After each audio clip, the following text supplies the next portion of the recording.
Assalamualaikum warahmatullahi wabarakatuh. Selamat pagi anak-anak. Sebelumnya perkenalkan dulu, nama Bu Guru Ida Syafrida. Kalian boleh panggil dengan nama Bu Ida. Pada hari ini alhamdulillah kita masih bisa mengikuti kegiatan MPLS hari kedua. Untuk hari ini kegiatan MPLS akan diisi dengan materi kepramukaan.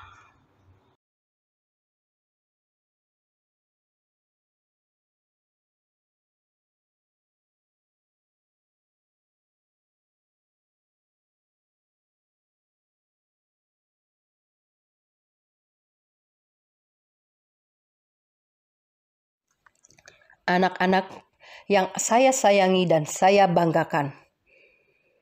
Di awal tahun pelajaran 2021-2022 ini, kita mulai dengan semangat baru. Walaupun negeri kita sedang meratap pilu dengan adanya COVID-19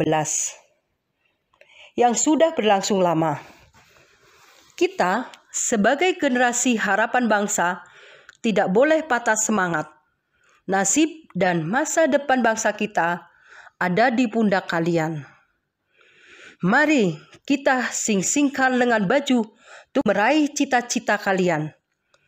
Jangan hanya terlena bermain gadget atau sejenisnya. Tataplah masa depan kalian. Anak-anak yang saya banggakan. SMP Negeri 2 Kramat tidak hanya punya program belajar mengajar di dalam kelas, sekolah juga mempunyai berbagai macam kegiatan ekstrakurikuler untuk siswanya. Salah satu ekstrakurikuler yang wajib diikuti oleh siswa adalah pramuka. Dalam pelaksanaan kegiatan pramuka, banyak dilakukan di luar ruangan. Aktivitasnya pun dikemas dalam bentuk kegiatan menarik, menyenangkan, sehat, teratur, terarah, serta praktis.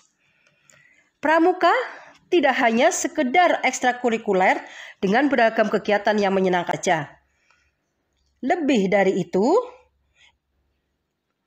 ikut gerakan pramuka juga banyak manfaat untuk kita. Sekarang kita mulai masuk materi kepramukaan. Apa itu pramuka? Pramuka adalah singkatan dari Praja Muda Karana yang artinya rakyat muda yang suka berkarya.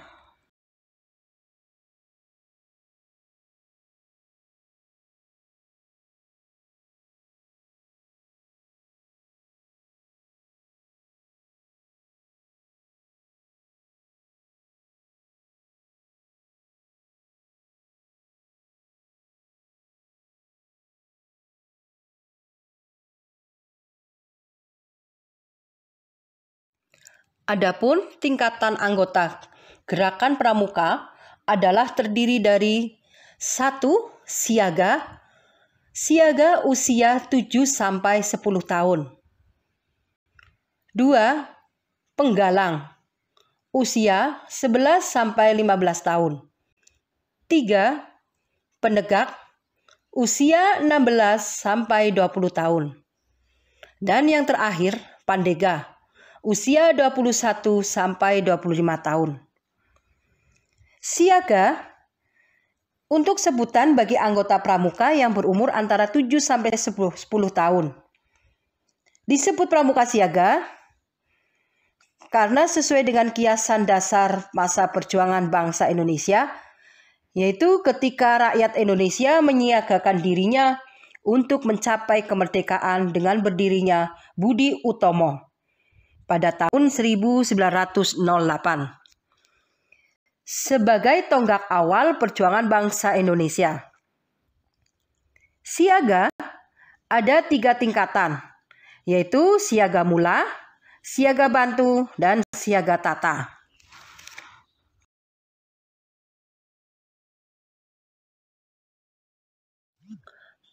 Penggalang adalah sebuah tingkatan dalam pramuka setelah siaga, yang anggotanya berusia 11 sampai 15 tahun. Berdasarkan pencapaian syarat-syarat kecakapan umum, pramuka penggalang dapat digolongkan dalam beberapa tingkatan, yaitu 1. Penggalang ramu, 2. Penggalang rakit, 3. Penggalang terap, dan 4. Penggalang garuda. Yang ketiga, pramuka adalah anggota muda gerakan pramuka yang berusia 16 tahun sampai dengan 20 tahun. Ada 2 tingkatan dalam penegak, yaitu penegak bantara, penegak laksana. Selain itu, bagi pramuka penegak yang belum mendapatkan tanda pengenal, penegak bantara disebut dengan penegak tamu.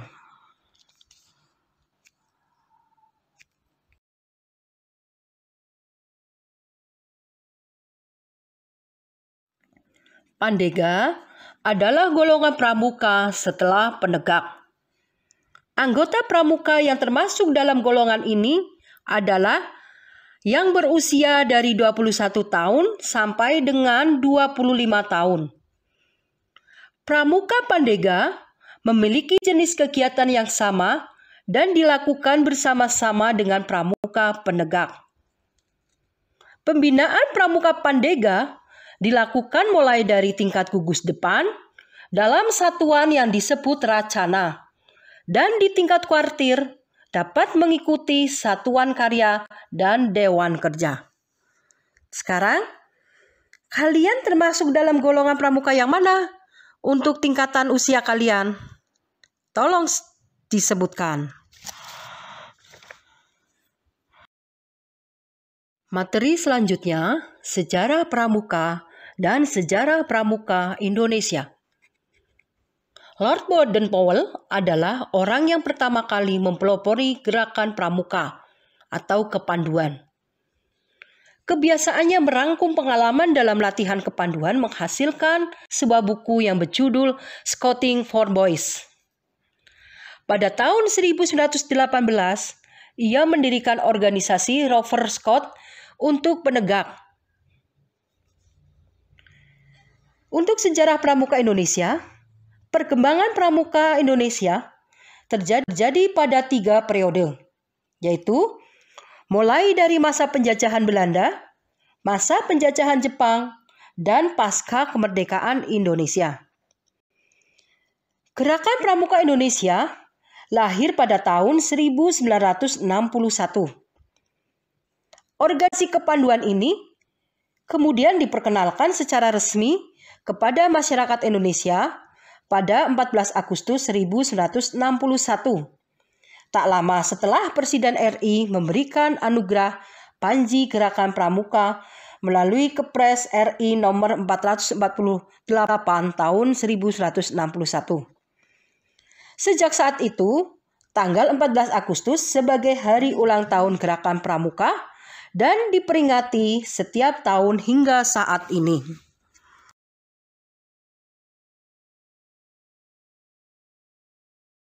Tujuan kepramukaan, pada dasarnya, kegiatan kepramukaan memiliki tujuan untuk melatih generasi muda agar memaksimalkan setiap potensi yang ada di dalam dirinya, baik itu intelektual, spiritual, sosial, dan fisik. Fungsi pramuka yaitu 1. Kegiatan bagi generasi muda, 2. Pengabdian bagi orang dewasa, 3. Alat bagi organisasi dan masyarakat.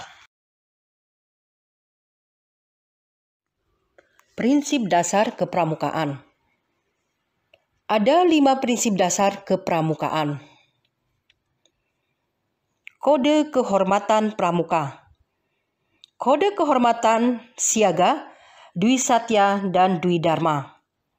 Kode kehormatan pramuka penggalang, Tri Satya, penggalang, dan Dasa Dharma.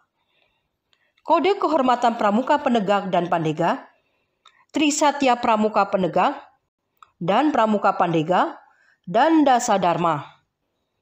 Kode kehormatan pramuka dewasa, Trisatya anggota dewasa, dan dasa.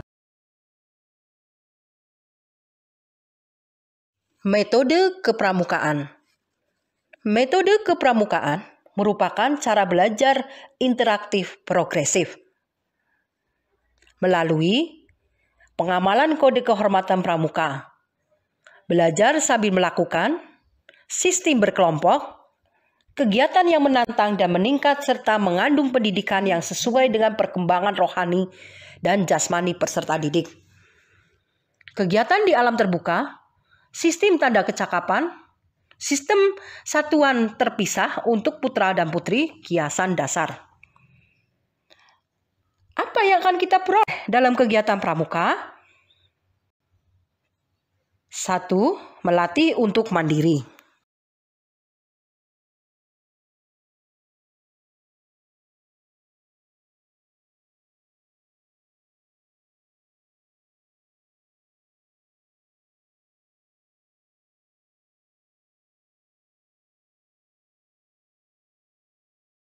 Jangan lupa ya, sistem yang digunakan dalam pendidikan kepramukaan adalah sistem satuan terpisah. Satuan terpisah adalah pemisahan antara anggota putra dengan anggota putri. Anggota putra dibina oleh pembina putra dan anggota putri dibina oleh pembina putri. Satuan terpisah juga merupakan ciri khas kepramukaan di Indonesia. Ciri khas ini tidak dimiliki oleh pramuka-pramuka lainnya di seluruh dunia. Demikian, mudah-mudahan ulasan singkat tentang pramuka ini dapat bermanfaat untuk kalian semua. Mari kita majukan pramuka Indonesia. Assalamualaikum warahmatullahi wabarakatuh.